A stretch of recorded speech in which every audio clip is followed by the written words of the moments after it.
Welcome to MojoPlays! I'm Jess, and today we're going to be ranking the best Nintendo controllers of all time. But not all of them are included in this list, we're just going to talk about the best of the best. Number 9. Wii U GamePad. After the wild success of the Wii in 2006, the Wii U was certainly a weak point for Nintendo, but its main controller is definitely one worth mentioning. At first, people didn't really know what to make of the massive tablet controller fusion. While not revolutionizing anything with its button layout, being able to walk around your home and play games directly on the controller when the TV was occupied was a pretty sweet feature, and a few games like Super Mario Maker took advantage of the hardware and its touchscreen really well. In the end, the GamePad was respectable in its own right, but also ultimately paved the way for the Nintendo Switch. Number 8. NES Controller. The controller for the Nintendo Entertainment System is easily one of the most recognizable rectangles and one of the most significant controllers in gaming history. Despite its minimalist design making games simple to understand and play, it did have some major shortcomings, namely its iconic rectangular shape. Especially after long gaming sessions, those sharp corners can really start to dig in your hands and distract from staying in the zone. And for that reason, the lesser known NES dog bone controller might actually be the even better choice between the two. Number 7. Wii Remote. Designed with a TV remote in mind, the Wii Remote is one of the strangest controllers, yet the most welcoming and appealing to casual consumers and entry-level gamers. What makes the Wii Remote stand out, though, was its customizability. It could be held like a remote control, held on its side to resemble an NES controller, or a nunchuck could be attached for more intense games. The latter combination proving to be really comfortable as it allowed you to play games with your arms stretched apart. While the motion controls didn't always work the way they were intended, it was still a major game changer. Number 6. Joy-Con. The Nintendo Switch and its Joy-Con one-upped everything the Wii U's GamePad brought to the table, with the added bonus of the controllers being removable. Whether you want to play on the console itself or on a larger screen, the Joy-Con can be very comfortably used with one in each hand, one held sideways with the option of sharing the second with a friend, or even attached to a Joy-Con grip, creating a more familiar gaming experience. It's truly the most dynamic hardware Nintendo has ever released, and the extremely unique capabilities of the HD Rumble are simply the cherry on the cake. Number 5. Wii Classic Pro Controller.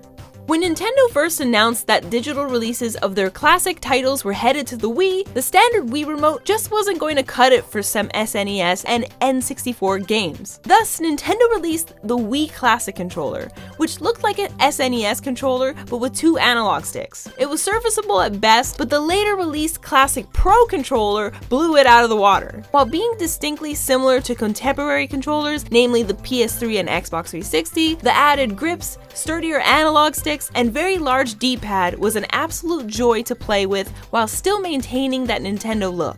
A bit of an honorable mention here, they also made a similar Pro controller for the Wii U, but oddly enough put both analog sticks in the primary positions on the controller, the only major controller to ever do that. Though it was a nice novelty, it wasn't ideal for all titles. Number 4. N64 Controller. For many reasons, the Nintendo 64 controller is an undeniably iconic and important piece of gaming history. Thanks to its control stick, it revolutionized gaming by allowing full 3D movement on a home console for the very first time, paving the way for more realistic game environments players could fully explore and interact with. While its bizarre design is also responsible for the first back trigger on a controller, it also led to shoulder triggers being standardized on all modern gaming controllers. PlayStation may have influenced the Wii Pro controllers, but all modern consoles have the N64 to thank for the comfortable controller designs we have today. Its only real downside is the awkward M shape, which proved to be just a bit confusing for new players to understand.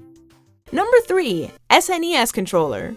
After the NES controller's more edgy design, the Super Nintendo sought to rectify this by having a rounded controller instead. The SNES also added more buttons, creating the ABXY layout still used by Nintendo and Microsoft today. It has a great responsive directional pad, which was and still is perfect for 2D gaming. Lastly, it was the first controller to have shoulder buttons, creating yet another industry standard for gaming controllers. Number 2. GameCube Controller. In 2001, the Nintendo GameCube Controller offered an unmatched gaming experience, and many argued that it still does today. Certainly more comfortable than its competition at the time, the GameCube Controller is distinctive without being awkward to use. Its buttons all varied in shape and/or size while being accordingly colored, making it very easy to pick up and play. Then there's the wireless rebirth of the controller in the Wavebird, the first popularized wireless controller which was just as comfortable to use as the original. Overall, it was unmatched in its ability to play games like Super Smash Bros. Melee, so much so that brand new GameCube controllers are being sold and used for the Nintendo Switch and specifically Smash Ultimate today. Number 1. Switch Pro Controller. Just like with the Wii and Wii U Pro controllers, the Switch Pro controller also targets hardcore gamers who prefer to avoid home console accessory gimmicks. However, it's got an extra 10 years of technological developments on the Wii, which makes the Switch Pro controller easily the most comfortable controller Nintendo has ever released. It works well and trumps over all other controllers in terms of battery life. You'll be able to play for hours without even thinking about charging it. The original Joy-Con are great and all, but if you're diving into a long play session with Breath of the Wild, or you want to start playing competitively in Super Smash Bros., investing in a Pro controller will only improve your gaming experience. Check out these other great clips from MojoPlays, and be sure to subscribe and ring the bell to be notified about our latest videos.